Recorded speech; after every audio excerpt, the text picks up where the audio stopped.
Bonjour à tous et bienvenue. Enfin, après des mois de dur labeur, la publication dans les colonnes de The Guardian d'une enquête autour de Dadou Jambard, le président de la Fédération haïtienne de football, accusé d'abus sexuels sur diverses joueuses, parfois mineures. C'est un travail de longue haleine que j'ai mené avec le journaliste italien Alex Sismic et Ed Aarons du Guardian. Et pour moi, c'est super important que cette vidéo, et que l'article également, parce qu'on varie les formats justement, on varie les langues aussi, se diffuse le plus possible. Pourquoi? Parce que malheureusement, ça risque potentiellement d'être étouffé, et que si ça ne fait pas le bruit escompté, ces gens-là pourront encore s'en sortir.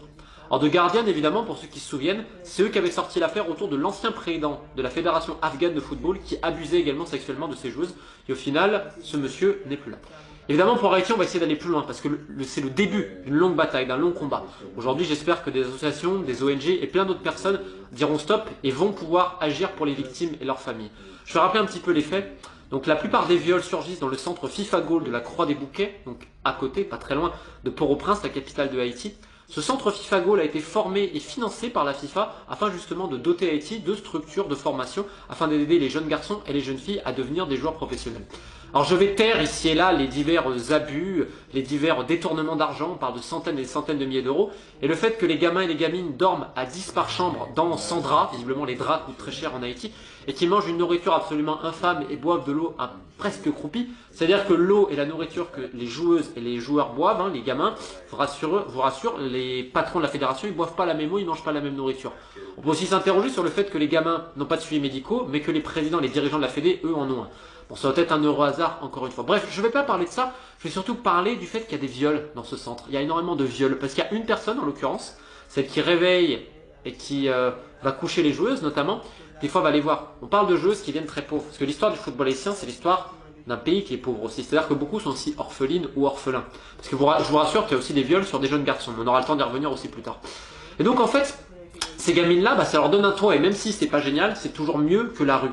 Donc quand on te dit ça peut être dur pour toi, peut-être que tu ne vas pas être gardé, mais je peux t'arranger un rendez-vous avec le président, sois gentil, ça veut dire quoi? Ça veut dire qu'on a des gamines de 14 ans, j'ai notamment un témoignage qui n'est pas dans le livre, pas dans l'enquête, excusez-moi, 14 ans, elle a été convoquée, on lui a demandé de se déshabiller, parce qu'ensuite il fallait la dévierger. C'est-à-dire qu'on parle d'enfants parfois, de 14 ans, vierges, à qui on demande de se déshabiller pour qu'un espèce de malade de quasiment 70 ans.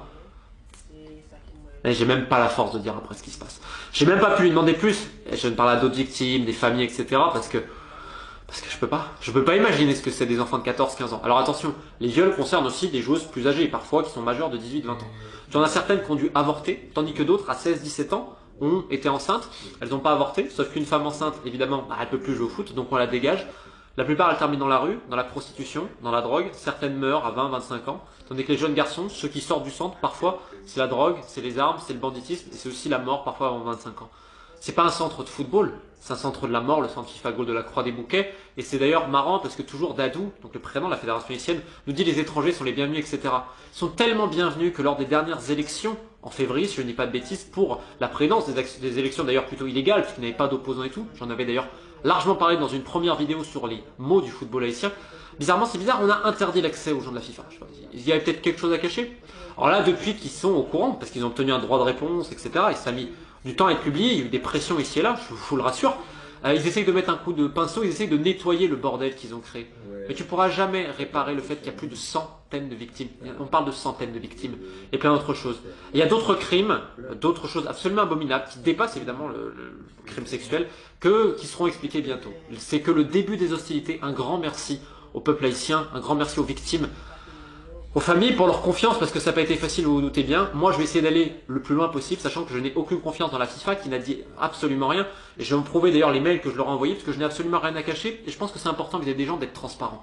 Quand la FIFA m'a officiellement demandé de l'aide pour cette affaire, de l'aide, parce que j'avais alerté la FIFPro, au syndicat mondial des joueurs, à travers quelques amis, j'avais monté les dossiers des victimes, etc. La FIFPro redonne la patate chaude à la FIFA, parce que visiblement, on se chie bien dessus, parce que violer des Haïtiennes, des Sierra-Léonaises ou des Gabonaises, visiblement, ça importe pas grand monde après tout. Il y a des trucs qui m'énervent. Comme m'a dit quelqu'un, il m'a dit « Ah, tu te prends trop à cœur. » Et je lui ai dit « Ça avait été ton gamin. »« Ah, ça avait été mon gamin, ce serait différent. » Mais à quel moment l'être humain est descendu aussi bas pour dire « En gros, c'est mon gamin, ça importe, mais c'est le gamin du voisin qui se fasse enculer, c'est pas grave, à 13-14 ans ?» Mais à quel moment on est tombé aussi bas pour toujours fermer les yeux parce qu'on dit « J'ai peur, j'ai peur. » On va avoir peur jusqu'à où? Jusqu'à où? Jusqu'à ce que ça soit nos propres gamins. Et là, quand ça va nous toucher personnellement, on va dire hey, c'est pas normal et on va gueuler. Mais ce sera trop tard à ce moment-là. Ce sera trop tard et c'est déjà sans doute trop tard. Mais au bout d'un moment, je sais que c'est une bataille mythique et tu coupes une tête, il y en a 7 autres qui réapparaissent, mais on va pas non plus fermer notre gueule. Je sais que la seule solution c'est de couper toutes les têtes en même temps et que j'en ai pas la capacité, pas grand monde en a la capacité, mais c'est pas en fermant notre gueule que ça va changer quelque chose. Bref, j'y retourne. Ce qui m'énerve un peu, mais ça me tient à cœur. Donc la FIFA me demande le LED, etc. J'avais mis.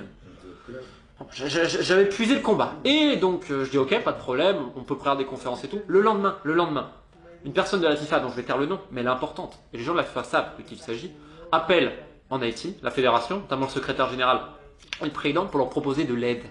Je vais vous présenter un avocat suisse, etc. Donc j'ai envoyé un mail direct en disant, vous me parlez de confidence, de confiance, de confidentialité. Et le lendemain, c'est pas la faute de ces gens-là, c'est la faute d'une personne. Est en train de protéger des criminels sexuels, une personne importante.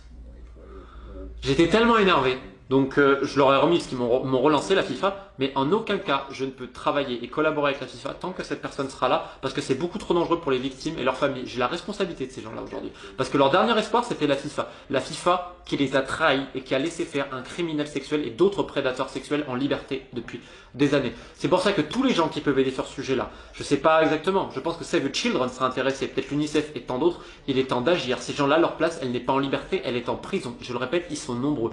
Donc les investigations vont continuer et j'en ai rien à cirer des menaces d'intimidation et tout. Au bout d'un moment, je vais le redire à tout le monde, à quel moment dans l'humanité on va accepter que des enfants de 13-14 ans soient déviargés, soient violés par des prédateurs sexuels de 70 ans. Et notre but c'est de fermer notre gueule et de laisser faire quand un des responsables de la FIFA essaie de les aider. Eh ben désolé, ce jour-là il n'est pas arrivé, il est en droit à notre gueule et de faire quelque chose. Je sais que je vais pas révolutionner le monde, mais à minimum, un souci de transparence c'est bien. Et encore moi c'est que dalle, parce que moi j'ai pas été violé, moi ma vie elle est pas foutue.